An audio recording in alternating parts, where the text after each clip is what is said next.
29, please respond. Delta, what's the problem? Please respond. Over. 29 साल का Nathaniel मेलरसन Florida के Miami dead community college में एक कंप्यूटर टीचर था। साथ ही वो प्राइवेट लेसन्स भी देता था। 36 साल की केथी एसरी नथानियल की स्टूडेंट थी। नथानियल के मन में शुरू से ही केथी के लिए फीलिंग्स थी और उसकी माँ के हिसाब से भी नथानियल और केथी ने लगभग 2 महीने के लिए डेट भी किया था। मगर प्रॉब्लम ये थी कि केथी का एक हस्बैंड था, मतलब वो मैरिड थी। जहाँ तक नथानियल की माँ का कहना था कि उसने और केथी ने डेट किया है, वहीं दूसरी तरफ केथी की फैमिली को बस इतना पता था कि उन दोनों में बस एक टीचर स्टूडेंट का रिलेशनशिप है। केथी की फैमिली के मुताबिक उसने नथानियल से प्राइवेट लेसन्स लेना भी बंद कर दिया था, क्योंकि उसके हिसाब से नथानियल एक प्रॉब्लमैटिक पर्सन बन चुका था।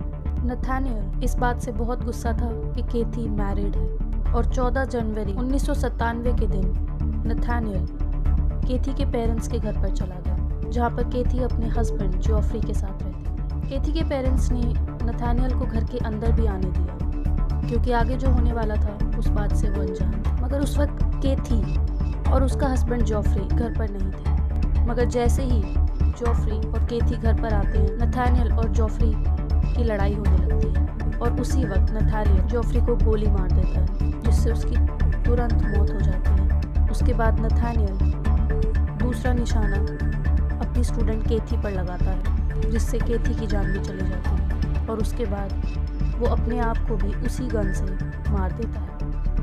1999 के मई महीने में साउथ अफ्रीका का जिथोको साइज हाई स्कूल एक ट्रिप पे जाने का प्लान कर रहा था और उस ट्रिप की कॉस्ट हर स्टूडेंट को $1.60 बताई गई थी।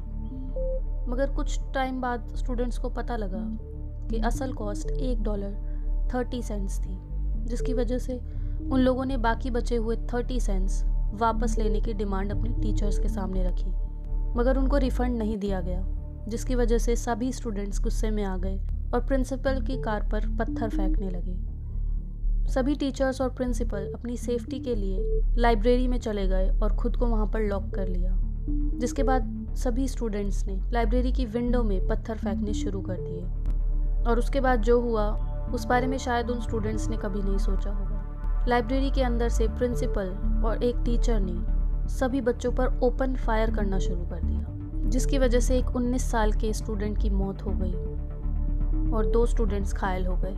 टीचर और प्रिंसिपल को तभी अरेस्ट कर लिया गया, मगर उनको बाद में बेल मिल गई। एजुकेशन डिपार्टमेंट के एक स्पोक्स पर्सन ने कहा कि जो भी उस टीचर और प्रिंसिपल ने किया वो सेल्फ डिफेंस में किया, मगर फिर भी जो सेल्फ डिफेंस का तरीका उन्होंने यूज़ किया वो कहीं से भी वाजिब नहीं था। भारत के रांची के सैफायर इंटरनेशनल स्कूल के हॉस्टल में फरवरी 2016 को देर रात एक 12 साल के लड़के विनय महतो की बॉडी मिली।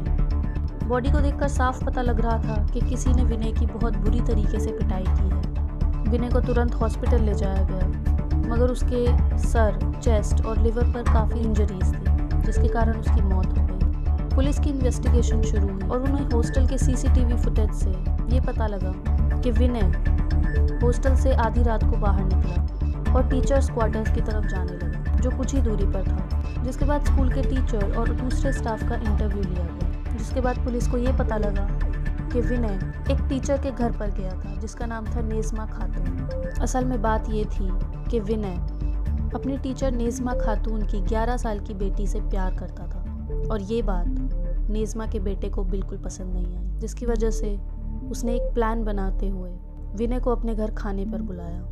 जब विनय वहाँ पहुँचा तो नेज़मा के बेटे ने उसे बुरी तरीके से मारना शुरू कर दिया, क्योंकि वो चाहता था कि वो उसकी बहन के साथ अपना रिश्ता ख़त्म कर दे।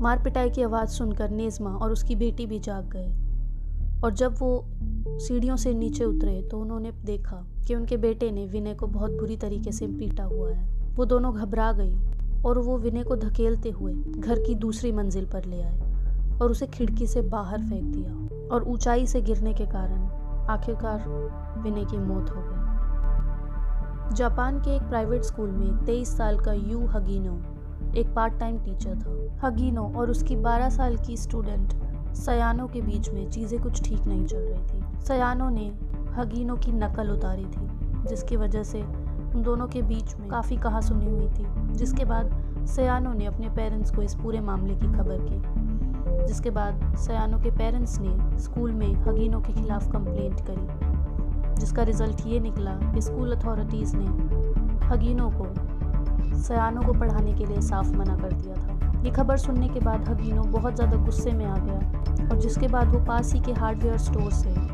2 चाकू लेकर आया, साथ में एक हथौड़ा लेकर आया।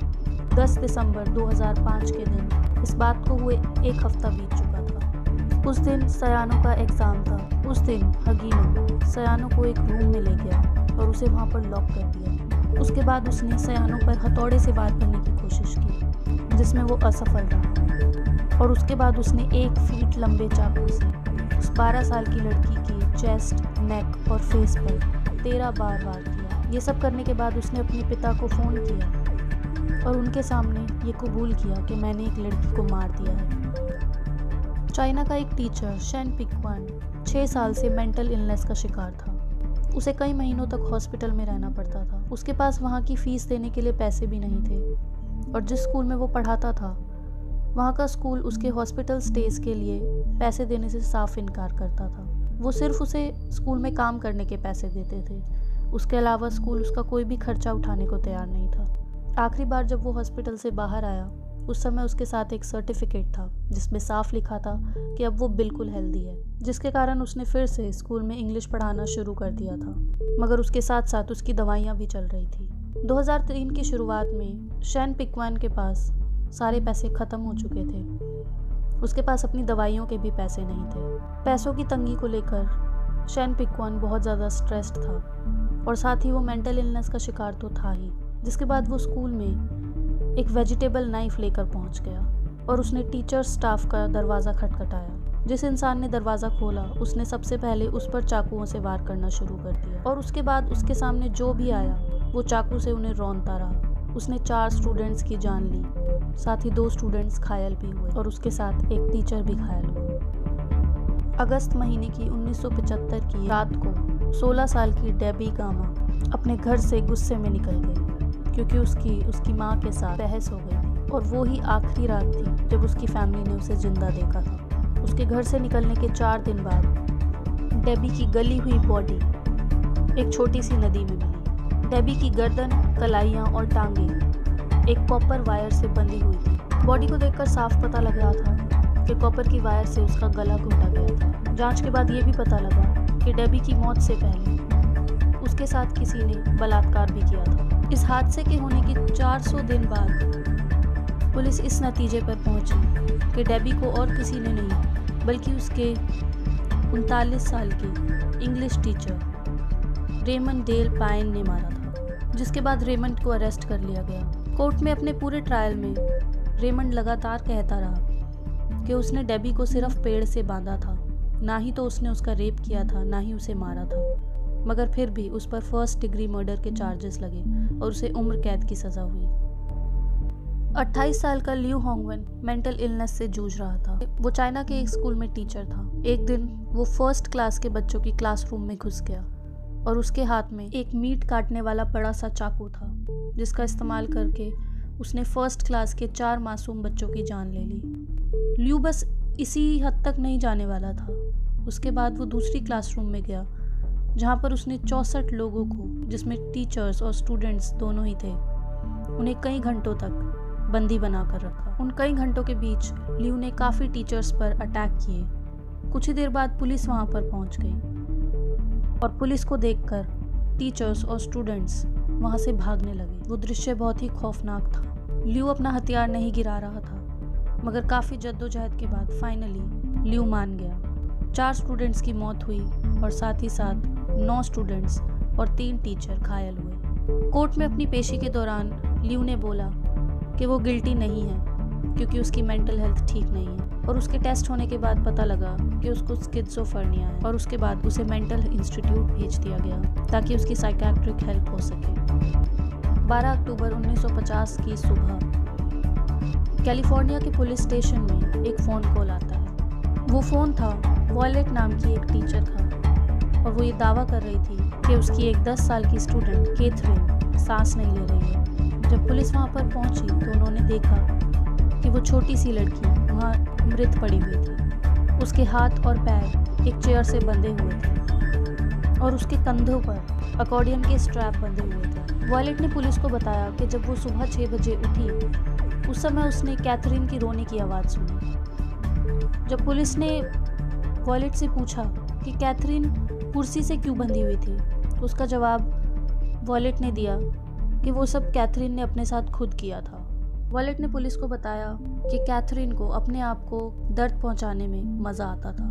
वो अपने आप को बांधती थी और अपने आप को कट भी करती थी। जिसके बाद पुलिस का अगला सवाल ये था कि आखिरकार कैथरीन वॉयलेट के घर पर कैसे पहुंची, जिसके जवाब में वॉयलेट ने कहा कि कैथरीन के पेरेंट्स के बीच में चीज़ें ठीक नहीं थी, जिसकी वजह से उसके पेरेंट्स ने इस 10 साल की लड़की को वॉयलेट के साथ रहने के लिए भेज दिया था और इससे कैथरीन फुल टाइम के लिए वॉयलेट से अकॉर्डियन बजाना सीखती थी। जिस दिन से कैथरीन वॉयलेट के घर रहने आई थी उसी दिन से वॉयलेट ने कैथरीन के पेरेंट्स को उससे मिलने से मना कर दिया था, ये कहकर कि अगर आप उससे बार बार मिलेंगे तो फिर वो बार बार दुखी होगी और वो अपने लेसन्स पर ध्यान नहीं दे पाएगी। बाद में वॉयलेट ने ये भी बताया कि कभी कभी वो भी उस लड़की को बांध दिया करती थी जिससे वो अपने आप को हर्ट ना कर पाए। पुलिस बहुत ही कंफ्यूज्ड थी। वो जो भी कुछ हुआ वो कैथरीन ने अपने साथ खुद किया या फिर इसमें वॉयलेट का भी हाथ था। उस लड़की को कई बार चेयर से बांधा जाता था और जिस दिन उसकी मौत हुई उस दिन कैथरीन को उल्टी हुई और अपनी ही उल्टी के कारण उसका दम घुट गया। वो कई घंटों तक मृत पड़ी रही, जिसके बाद वॉयलेट ने पुलिस को फ़ोन किया। जब कैथरीन के घावों की जांच की गई उसके बाद ये भी पता लगा कि उनमें से कुछ घाव ऐसे थे जो वो खुद को शायद कभी नहीं दे पाती, जिसका मतलब उन घावों को पहुंचाने में उसके अलावा किसी और का भी हाथ था। पूरी इन्वेस्टिगेशन और सबूतों के बाद आखिरकार वॉयलेट को मर्डर के लिए चार्ज किया गया और उसको उम्र कैद की सज़ा हुई। साउथ अफ्रीका के केप टाउन में 1986 में पुलिस को कई यंग लड़कों की लाश मिली। टोटल विक्टिम्स थे 22।